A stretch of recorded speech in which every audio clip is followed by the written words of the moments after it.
All right, welcome back. Noob Flights, Microsoft Flight Simulator 2020, Flight Lesson 7, Navigation. Sorry for kind of leaving it long on the intro title, but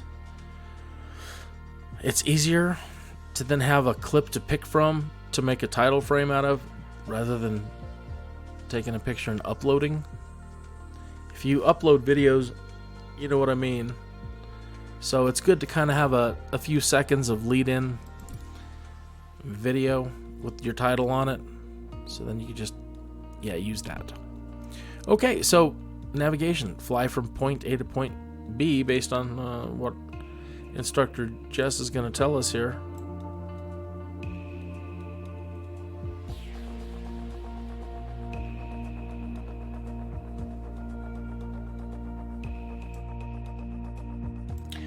So in that last video on your first solo traffic pattern, the key to that one, she kept failing me. She wants you to land really close to the numbers, as close as you can. I was trying to keep reinforcing, keeping your nose up and, landing far out, I guess. I was landing too far away from the numbers. So if you're having a tough time and she's failing you on that, stick it close to the numbers.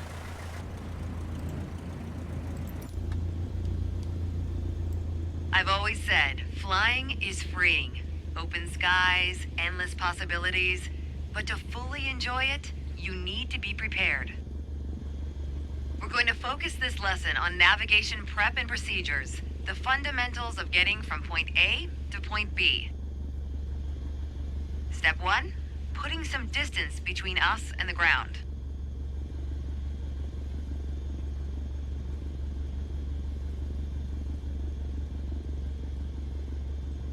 Sorry, I'm taking a moment to kind of look over the nav log here and what it's saying.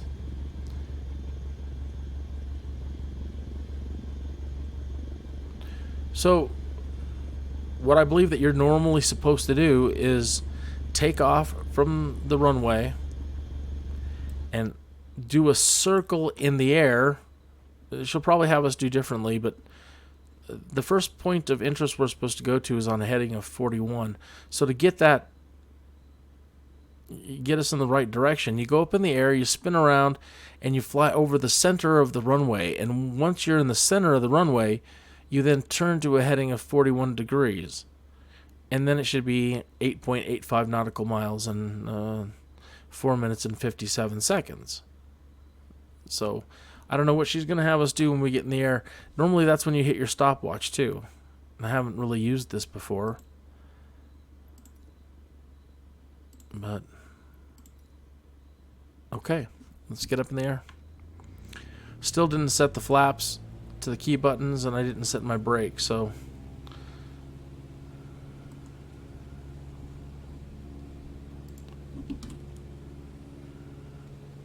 I didn't set my brakes to my joystick yet, so that's going to be a little bit wonky on the landing.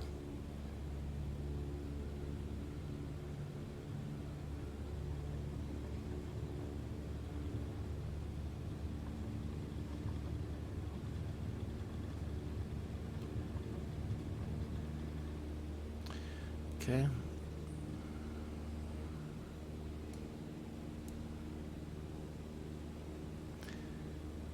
Climb at 75.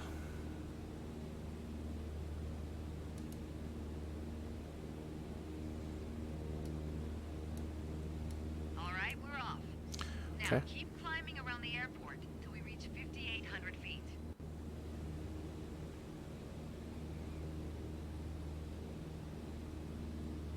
It being a left-hand pattern, might as well turn left. So what I'm going to do is I'm going to try to intercept the center by the time we hit that 5.8. Probably won't be able to do it exactly, but let's see what she says.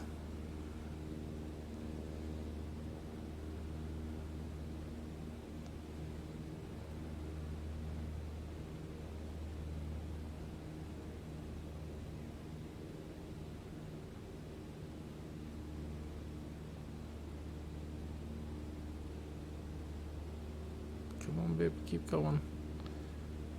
keep going.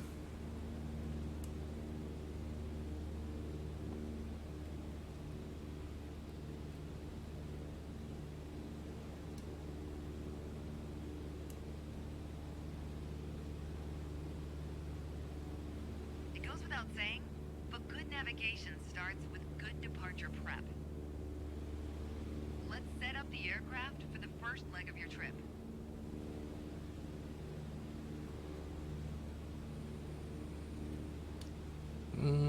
So, kind of in the right vicinity, coming up on 5-8.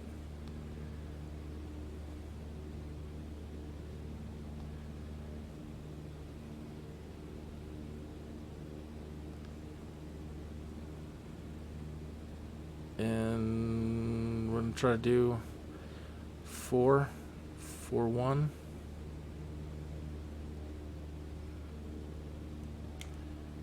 I thought she wanted 5-8, so I'm a little high. Check. Now for your heading. When you need to set and maintain a heading, you'll want to rely on your heading indicator. Compasses are prone to errors, especially during turns or while accelerating or decelerating. Go ahead and position your plane above the airport. Oh. Oops.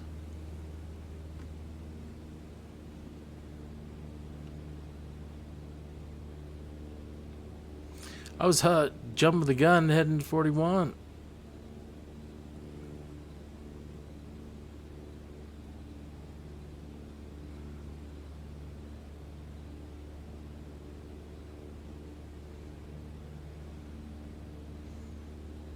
Oh, one last bit of departure prep. We need to validate the time. That's a fancy way of saying start the clock. All right. On the nav log, you can see our next waypoint, Munns Park, is at a 41-degree heading about 5 minutes away. Navigating is basically flying a given heading for a given amount of time. Sometimes you deviate, but if you track the time flown from your last known position, you'll always have at least a range for your current position.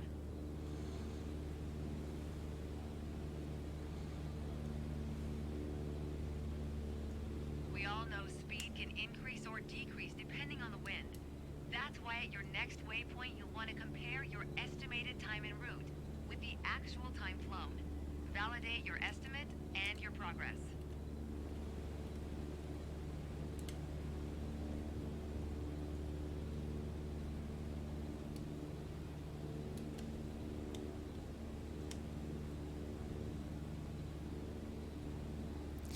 All right. So we've got a couple of minutes. We've got some wind pushing her over a little bit. I'm going to go ahead and give her a little bit of aileron trim. Talked about trim a lot early on and the importance of it. And right now, with this... Oh, shoot. I've got that button set wrong still. Was trying to give it some rudder, and the rudder's tied dynamically to the throttle button for whatever reason as well. They've got that set up on one of the keys up top. So there she's flying a little bit. I'm trying to let go of the joystick and keep the plane still flying straight.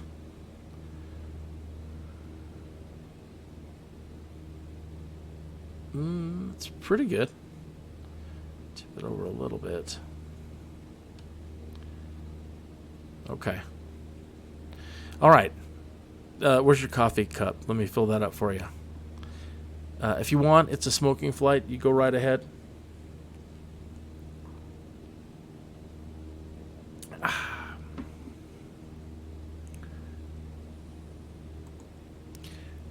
Let's do a drone camera. I think that's the drone camera. Yeah.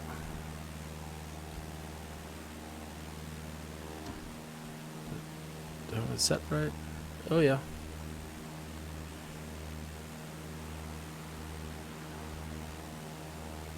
Some of these keys seem to have changed and been blown out.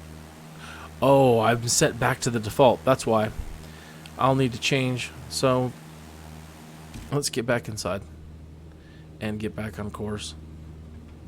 Oh, we're not going to make our time now. I've totally taken us off course. I don't know if they'll let you mess with the autopilot. I don't even know if this has an autopilot.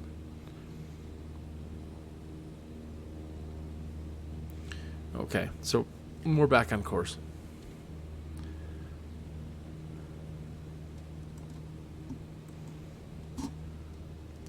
So this is Arizona, huh? I know a lot of people that just love this place. They love the heat. I don't like the heat. I don't really care for heat. I think I would do much better in Seattle or something. Hey, you know, I was thinking, if you're one of those extremely talented real-world pilots and you watch my videos and you just laugh and laugh, but at the end of the day you still think, hey, you know, he's trying, and you've got an extra plane sitting around. Yeah, I'm in Colorado Springs, Colorado. You can leave that at K-Fly and drop me a note and let them know, of course. You know, I don't want to get busted for stealing a plane.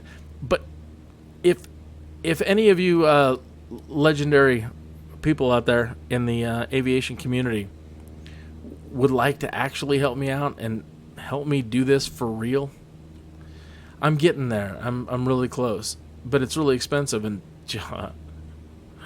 yeah. So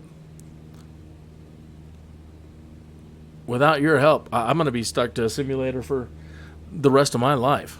Hey, I've still got the Kansas City Art Institute after me for money. Yeah, wrong college choices. Wrong. I should have taken aviation. I should have. I'm stupid, Jock. I'm stupid. So, yeah.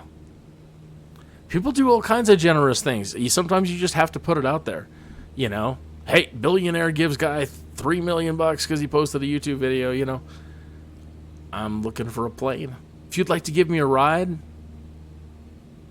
put me to the test. Again, Meadow Lake, K-Fly, Colorado Springs. Don't bring a lot of stuff. I'm currently fat and heavy from doing all this. So, you know, I'll need to put on the Eye of the Tiger music and drop a lot. At 542, 457. Okay. So now we turn to heading at 343. Follow identifiable landmarks like highways. And just so happens we have one below us. We do. Oh, there's a highway. But it's going that way. But visual flight rules, yeah. Hey, if we had a map up, yeah, sure, that'd be handy. So we're turned to about that way, 340 on the compass there. Here. So, you know, they don't really have those little magical markers in the air.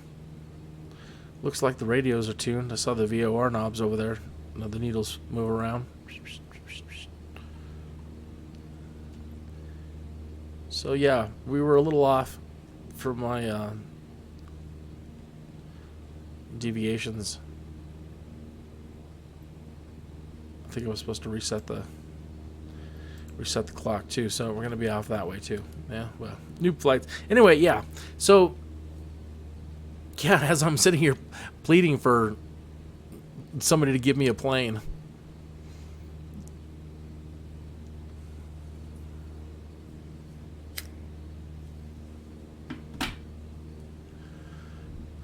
Promise not to fly in your cockpit unless you allow it. If it's my cockpit, yeah, go ahead. If you give me the plane and tell me not to smoke in the cockpit, I won't. But it eases the nerves, man. And this stuff is just nerve-wracking sometimes. Nerve-wracking.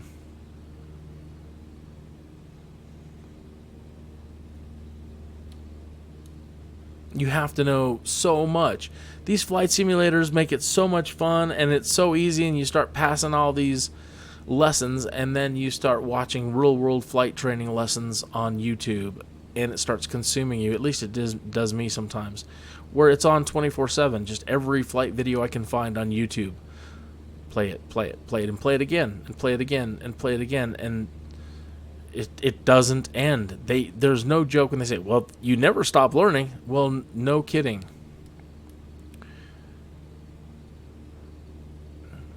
I was getting to the point where I believe that they don't want you to fly. That, you just have to know so much about so many things that only if you can do all that, will they start trusting you. And then you've got to be loaded. You've got to be rich or get a scholarship like some kid on AOPA. I guess he was doing the same thing. He demonstrated he could fly really good, and they gave him a grant and a plane and a license. So yeah, if you're a member of AOPA, hey. It's never too old to teach a dog new tricks, I guess.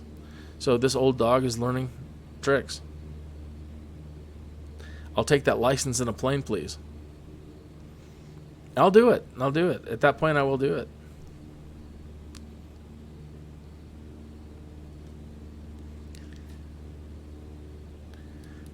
Think about what a good bit of PR that would be for you. You helped out Kinneas on noob flights on YouTube and hooked him up with one of your old planes. You've got garages full of them. Yeah, just one of those old ones that you weren't really fond of anyway. But your PR, man, or madam, it would look so good. And ultimately, the rewards come from heaven. You know what I mean? You'll feel good. Heaven will feel good. I'll feel good.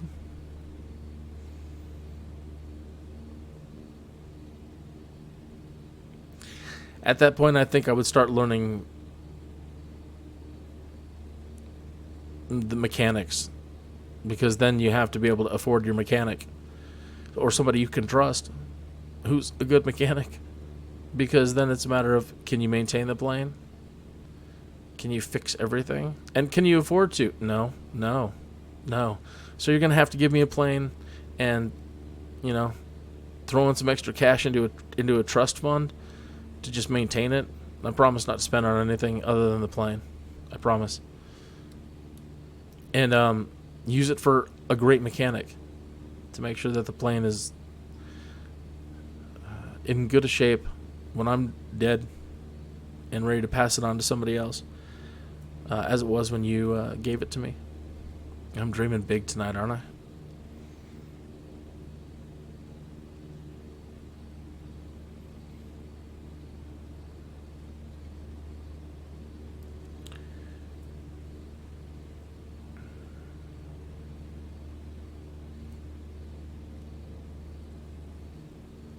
But I'm starting to learn my SIDS and stars and planning. I've actually even moved up to some of the jets. And I know in simulators like this that, they're not study level.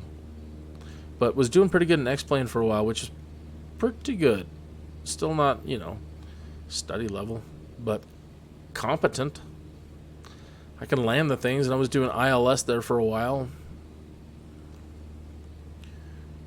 And I will get back to that and start doing ILS again with all the planes.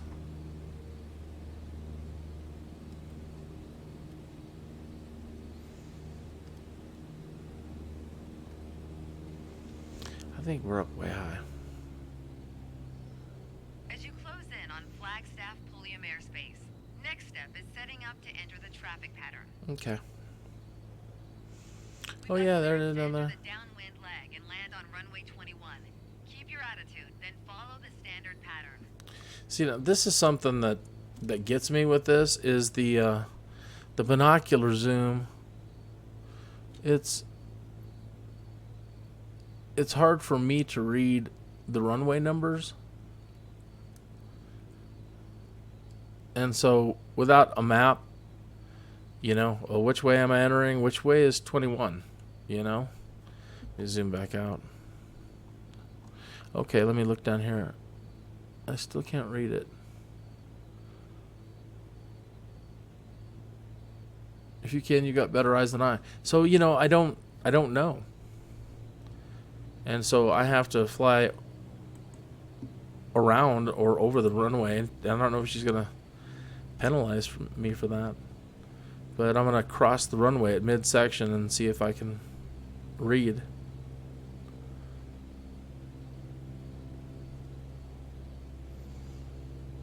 And, I know it's a left, so I'll come back around.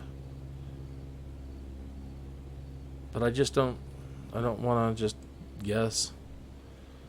Oh, come on, camera. Turn your head, turn your head. I don't know why the free look is jerking with me now. Come on. My lord. I can't turn all the way. What's going on? Control, reset, seating. And now I'm too far over to read it. This blows. Hey, at least I'm trying to do the right thing, right? Isn't that where a VOR is? Down there? Isn't that a VOR? Do.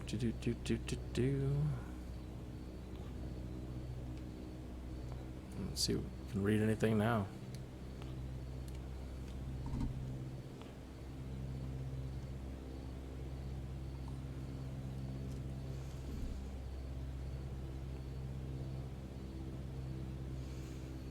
Yeah, okay. So it's the other side.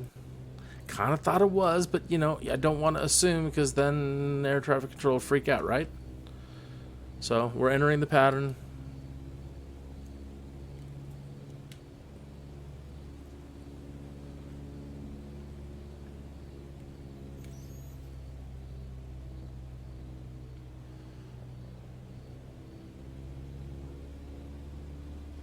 Isn't this beautiful? It's so wonderful.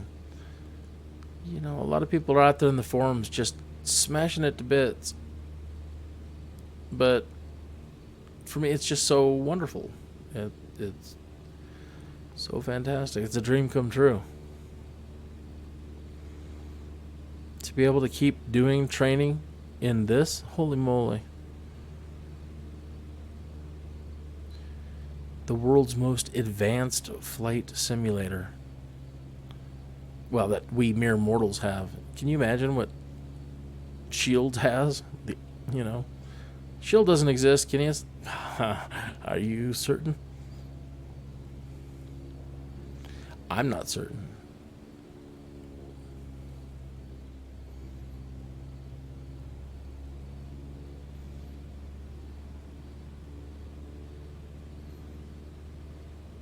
There are ways to definitely... I know that there are ways to time your turns.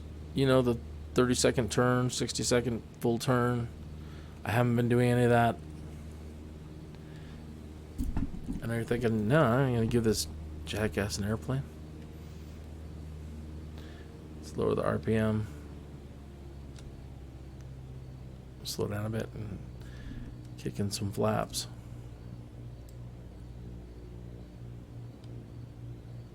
It's really touchy.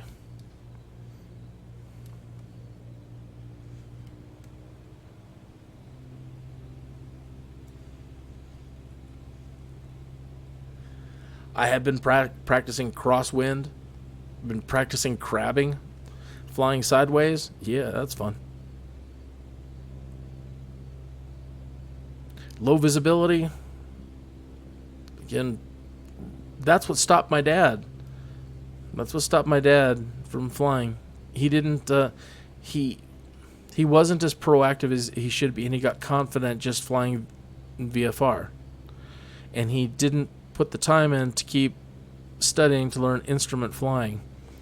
And he was doing a lot of runs back and forth between the mines up in Wyoming and Colorado. And he got caught in an unexpected snowstorm, which happens in Colorado. And he got caught in zero visibility, and it terrified him. It absolutely terrified him. And it's terrifying in the simulator when it happens, when you don't know what you're doing. And I understand. I was trying to experience what my dad was experiencing, and I have, by not knowing enough about instruments. And being able to completely, know what you're doing, to have the confidence to not freak out and lose your mind. No, come on. When you can't see anything. And so he gave it up. And he sold his Piper Cherokee. And that guy crashed it in the side of Pikes Peak. He didn't study enough about mountain flying. As I understand it, he was loaded, as people used to be in the 70s and 80s. He was loaded and, lit.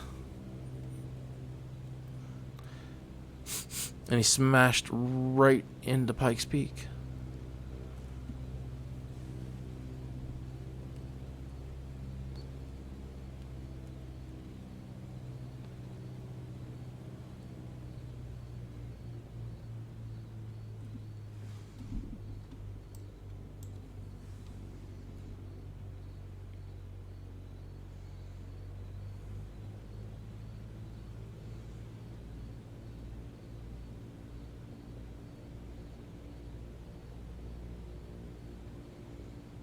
When I first started watching training videos, there was a lot of guys out there like, just forget using the rudder. It's just going to get you into trouble. And to me, it's essential. You should practice flying with the rudder a lot. Especially just doing slow little turns in the air and making your nose move around. Well, it's making your rear end move around. But to me, you should absolutely spend a lot of time.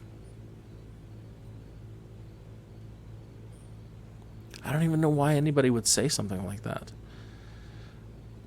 I can understand it when I was new, very, very noob, and I was learning about planes, and I'm probably going to screw the name of here, the Ercoup. And they had the rudder they had the rudder tied into the steering yoke. So you didn't have to have rudders, but I guess they've even, over the years, put rudders back on the Ercoup.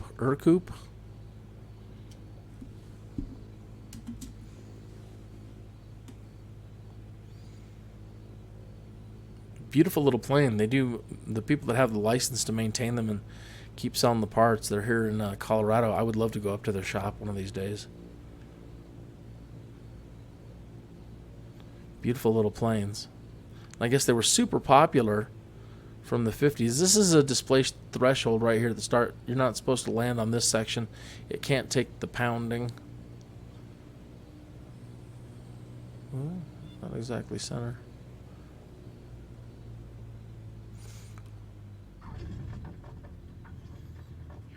You weren't really supposed to land there.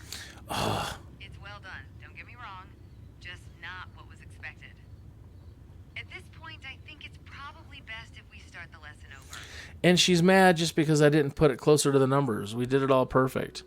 So I can either record this one again or, just take the punishment on that one. So that's my fault. I didn't put us down closer to the numbers. And that's what that error is, I believe. Because the last time she failed me for that too, I tried it again, and I really tried putting it down as close as possible to the numbers, and she passed me at that point. So that's the lesson there. You're thinking, if I want a plane, I better do it again and do it right. Okay, I'll stop this recording and start over again. You'll never even know this happened. And that's the saddest part of all, is we had a good connection going on this video. I should just keep this. It would be a shame. for us to have lose that dialogue, because you want to do it. You want to help me out. You want to see that I actually do this, that I fly. And you've got like 50 planes, and you want to hook me up with one. So, yeah, I should probably save this. I'm so conflicted.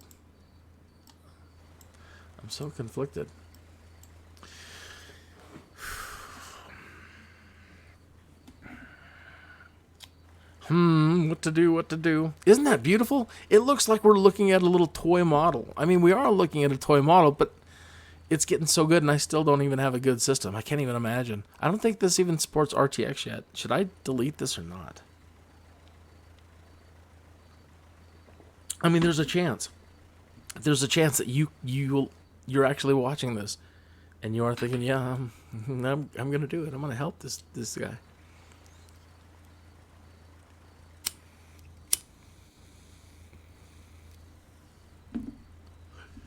Oh, I should delete it.